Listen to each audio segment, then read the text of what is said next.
जल्दी से quick comment हमारे थिंक टैंक से लेना चाहता हूं, जल्दी से एक एक मिनट में। बग्गा साहब सबसे पहले बजट अच्छा बुरा न्यूट्रल? न्यूट्रल, कोई खास बात नहीं। Arun ji? Personal tax 12 lakh, big move. Singhvi साहब? Missed opportunity. 12 लाख बहुत बड़ा मूवमेंट है मेरे हिसाब से कंजम्पशन के लिए। Okay, Firoz ji? Need of the hour simplicity, focused upon. Simplicity पर फोकस। बहुत अच्छा बजट है। कंजम्पशन को फुल फिलिप की जरूरत थी। 80,000 किसी के हाथ में ज्यादा आया तो या तो वो पंखा लेगा, या तो टीवी लेगा, या तो स्कूटर लेगा, या तो कार बुक करेगा, and which is what economy wants. But उससे ऊपर इतनी अलग अलग जगह पर कैसे किसी को लोन अच्छे से और जल्दी से मिलेगी, वो जो प्रोविजन पहले 10 मिनट में बोले, वो भी बहुत अच्छा फिलिप करेगा। अब मैं पहले एक फर्स्ट रिएक्शन के बाद मैं एकदम सिस्टमेटिक रिएक्शन लूंगा। अब सबको बजट में अगर जो भी अच्छी बातें लगी आपको, 3 बातें जल्दी बतानी है। हम डिटेल से वापस से डिस्कशन करेंगे। बग्गा साहब, बजट की कोई भी 3 अच्छी बातें जो आपको लगी हो, और उसके बाद 3 खराब बातें भी अलग से पूछूंगा, ऐसा ना है कि अच्छी पूछूंगा। तो पहले बताएं अच्छा क्या लगा इस बजट में? फिस्कल डेफिसिट पे कंट्रोल, राइट, जो कम आया वो इंस्टीट्यूशनल इन्वेस्टर्स बिल्कुल उसको पॉजिटिव देखेंगे। टैक्स का रियलिस्टिक लग रहा है, जो ग्रोथ दिखा रहे हैं 31 से 34 लाख, तो आउट ऑफ द बॉल नहीं है, आउट ऑफ द पार्क नहीं है। 10% लगभग जो नॉमिनल ग्रोथ दिख रही है, तो रियलिस्टिक नंबर है। ये नहीं कि टैक्स वाले कॉर्पोरेट्स के पीछे पड़े रहेंगे और टैक्स टेररिज्म होगा। ये डुएबल नंबर है।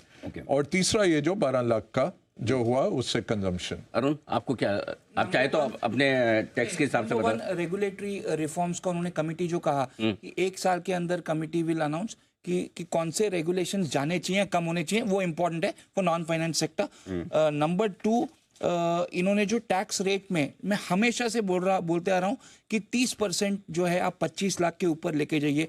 मुझे बिल्कुल एक्सपेक्टेड नहीं था कि ये 12 लाख का ये चेंज करेंगे। मेजर है, बट 25 लाख तक 30% जो हाईएस्ट रेट है वो 25 के बाद है। आई थिंक बहुत इंपॉर्टेंट था। ये दोनों मेरे लिए important. Third of course income tax bill अगले हफ्ते है। आपने फिर 2 दिन पहले ही आपने ब्रेकिंग न्यूज भी डाली कि इनकम टैक्स बिल नया आने वाला है अगले हफ्ते। उनको budget, they didn't want budget का थंडर ना स्टील हो जाए। इनकम टैक्स बिल नेक्स्ट, इसलिए आज नहीं डाला है। We must see what comes. Bill है, कंसल्टेशन नहीं है, बिल है, सीधा बिल है। एक्ट बन सकता है। ये 13 फरवरी को एक्ट हो जाएगा। एक्ट ही समझे इसको, राइट? बिल्कुल। सिंघवी साहब, कुछ अच्छा लगा हो आपको बजट में? अभी तक तो ढूंढा, कुछ मिला नहीं, पर अगर मिलते ही आपको इन्फॉर्म कर। जो बताया 12 लाख का कर दिया, तो और जो बताया कि 70-80 हज़ार रुपया ज्यादा मिलेगा साल भर में, 70-80 हज़ार रुपया ज्यादा मिल में, उसमें घोड़ा गाड़ी चश्मा ये सब काम होना बड़ा मुश्किल है। दूसरी चीज ये कि जो आज मुझे अभी भी नहीं पता कि इस साल के ग्रोथ के नंबर क्या है 25-26 के, कोई बता सकेगा यहाँ पे?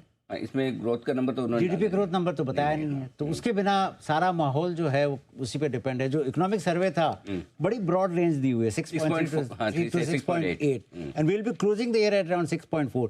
अगर हम 6.5 से 7 तक अगर जीडीपी ग्रोथ होती है हमारी अगले साल, तो ये सब काम ठीक है। पर अगर हमारी ग्रोथ 6% पे है तो कुछ काम नहीं होना, because inflation is still very high. तो आप एक काम करें सर, साथ में नेगेटिव वाला भी बता दो, क्योंकि पॉजिटिव वाला आपको कुछ खास लगा मुझे दिखा नहीं। मतलब 12 लाख पे सभी ताली बजा रहे हैं, मैं भी ताली बजा रहा हूँ। 12 लाख अच्छा है, एक राहत मिली है, ये मान के चलिए कि राहत मिली है। पर उसके अलावा मिस्ड अपॉर्चुनिटी मैंने किस लिए कहा था आपको, कि मुझे लगता है कि 30 साल बाद में अब एक हम उस कतार पे आ गए कि जहाँ पे हम एक बड़े रिफॉर्म्स लेके आने, चाहे एग्रीकल्चर का हो, या स्किल लेबर मार्केट का हो, या इंफ्रास्ट्रक्चर पे हो। इंफ्रास्ट्रक्चर पे जो 11-12 लाख जो खर्चा भी नहीं हुआ पिछले साल में, उसको हम वापस कम कर रहे हैं। उसके सामने 10 के सामने अगर 8 का ही खर्चा होगा, तो हम वापस कॉन्ट्रैक्शन पे आ रहे हैं। मुश्किल वो है, मुश्किल आ रहे हैं। ये 10 से 15 कर सकते थे, थोड़ी बोरिंग ज्यादा कर लेते, क्या फर्क पड़ता? करेक्ट। मैं बताऊं 4.4% आप जो बता रहे हैं डेफिसिट का, वो अगर 4.6 भी होता, कोई आसमान 4.5 की जगह 4.6 कर देते, क्या फर्क? आसमान नहीं टूट पड़ता। पर अगर आपको कैपिटल फॉर्मेशन करना है, तो इसके ऊपर बराबर से काम करना, काम चालू होना चाहिए आज से। करेक्ट। ये लास्ट माइल पे 2 महीने में जो कंप्लीट करके करेंगे, उससे काम नहीं होता। ठीक बात है। विजय जी? ये 12 लाख का लिमिट बहुत इंपॉर्टेंट है, क्योंकि आदमी इनडायरेक्ट टैक्स तो वैसे भी दे रहा है। और अपना कंजम्पशन हैबिट देखिए कि 5-7 साल पहले मोबाइल से बाइंग कम होती थी, अभी मोबाइल से बाइंग हो रही है। तो वहां तो आप वैसे भी इनडायरेक्ट टैक्स दे रहे हो, प्रॉपर्टी पे आप टैक्स दे रहे हो, आप फास्ट टैग लग रहा है आपका, एयरपोर्ट पे सब जगह चार्जेस दे रहे हो आप। तो मुझे लगता है बहुत अच्छा स्टेप है इकोनॉमी के लिए। दूसरा, अगर 2019 के डेटा देखें तो मालूम पड़ेगा कि जो टोटल टैक्स कलेक्शन में कॉर्पोरेट टैक्स 32% था, पर्सनल इनकम टैक्स 22% था। वो एक्चुअली पूरा फ्लिप हो गया है। अभी 2025 के डेटा देखिए आप दिसंबर तक के, तो personal income tax is 32% of total tax and corporate has become 22%। उसमें एक थोड़ा डिविडेंड का भी हो गया, तो मुझे लगता है बहुत बड़ा पॉजिटिव इम्पैक्ट है। दूसरा जो उन्होंने फिस्कल डेफिसिट 4.4 रखा है, उसके 2-3 इम्प्लीकेशन, एक तो डेफिनेटली डोमेस्टिक इंटरेस्ट रेट पे है, दूसरा एक्सचेंज रेट पे आपकी इंटरनेशनल रेटिंग कैसे होती है उसके ऊपर भी इम्पैक्ट है कि India is going through very strong consolidation on fiscal side, तो वो मेरे हिसाब से बहुत अच्छा है। तीसरा अच्छा है कि उन्होंने लॉन्ग टर्म कैपिटल गेन को टच नहीं किया, होपफुली अपने डायरेक्ट टैक्स बिल में देखना पड़ेगा। तो मुझे लगता है कि ये कंजम्पशन, और तीसरा आप देखिए बहुत इंटरेस्टिंग चीज है, इन्होंने कैपिटल एक्सपेंडिचर नहीं बढ़ाया, इसका मतलब बाकी खर्चा होगा वो रेवेन्यू एक्सपेंडिचर होगा, और revenue expenses always boost the consumption. आज उनको स्ट्रेस कंजम्पशन पे दिख रही है मुझे लग रहा है, और एक बहुत बड़ा फैक्टर है 1 तारीख को बजट है और 5 तारीख को दिल्ली के इलेक्शन है। ओके ओके ओके, बिहार की याद नहीं है ये आपको? इस बार तो लगा है बजट काफी कुछ बिहार के लिए भी बना है। बिहार तो बाद में आपका sir income tax payer Delhi में ज्यादा है ना सर। हाँ, आपका सर ने मंत्री, आप कुछ भी बात कर सकते हैं। लेकिन आइए फिरोज सर, आपको क्या कुछ अच्छा लगा इस बजट में? मुझे काफी कुछ अच्छा लगा। अगर आप फिस्कल साइड पे देखें, आपकी जो इनकम टैक्स की मतलब रेवेन्यू की ग्रोथ है 11% की बताई है, और खर्चे की ग्रोथ 4.5% की बताई है, उसमें 1 लाख की रियायत भी दी है। राइट। और ये पहली बार कोविड के बाद ऐसा हो रहा है कि आपकी जो फिस्कल डेफिसिट है, हमेशा लोग जीडीपी से मेजर करते हैं as a percentage of GDP, मुझे वो थोड़ा सा मीनिंगलेस नंबर लगता है टू बी वेरी ऑनेस्ट। हमारी रेवेन्यू है 35 लाख की, अगले साल का खर्चा है 50 लाख का, तो 15 लाख आमदनी कितनी है? 35 और खर्चा है 50, मतलब 15 लाख का खर्चा ज्यादा as a percentage of my bank account credit is 43%। आप देखेंगे ये नंबर कोविड में 107% गया था, जो मेरा आमदनी 1 रुपया मतलब आधा 0.5 एंड 1 रुपी खर्चा तक गया था, अब 43% is what you're going to spend extra than the revenues. This is the least it has gotten from FY 2019. Correct. तो ये बहुत अच्छी प्रूडेंस है और लोगों की जेब में पैसा डाला है। सिंप्लीफिकेशन, अगर मैं तीसरी चीज बोलूं, सिंप्लीफिकेशन एंड कंसिस्टेंसी। एक भी कैपिटल गेन ना छूना, ऐसा कोई बजट मैंने नहीं देखा लास्ट 7-8 साल में। कैपिटल ये फाइन कैपिटल प्रिंट बनाओ बस, वो उसके लिए ऑलरेडी अरुण ने अपना लैपटॉप मंगवा दिया, लैपटॉप भी शुरू कर भी दिया। मेरे को है ना बजट के बाद सबसे ज्यादा डर अरुण से ही लगता है। नहीं जो फाइन प्रिंट में क्या क्या निकाल कब झटके दे दे ये पता नहीं। तो हाँ, आप अपनी बात पूरी जिंदगी जीता। हाँ, तो कुल मिला के आप जो सिंप्लिसिटी चाहते थे और कंसिस्टेंसी चाहता था, सिंप्लिसिटी चाहता था, और मैं फिस्कल प्रूडेंस चाहता था। और कैपिटल एक्सपेंडिचर की भी जो खर्चा है 11.1 में ऑलमोस्ट 10.5 लाख का खर्चा निकला है मेरे हिसाब से। ठीक बात है। ये मेरी अमीषा जी, आपको क्या क्या पसंद आया इस बजट में?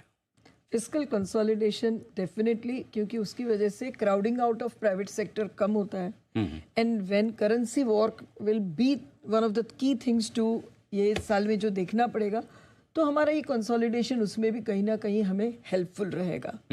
बट बियॉन्ड दैट वो कंसोलिडेशन रख के एक नंबर जो मुझे पता नहीं है कि कैपिटल एक्सपेंडिचर का नंबर क्या रखा है। ये बार तो इलेक्शंस की वजह से स्पेंडिंग कम हो गया, कम किया नहीं है मेरे ख्याल से, कर नहीं पाए स्पेंडिंग। ट्रू।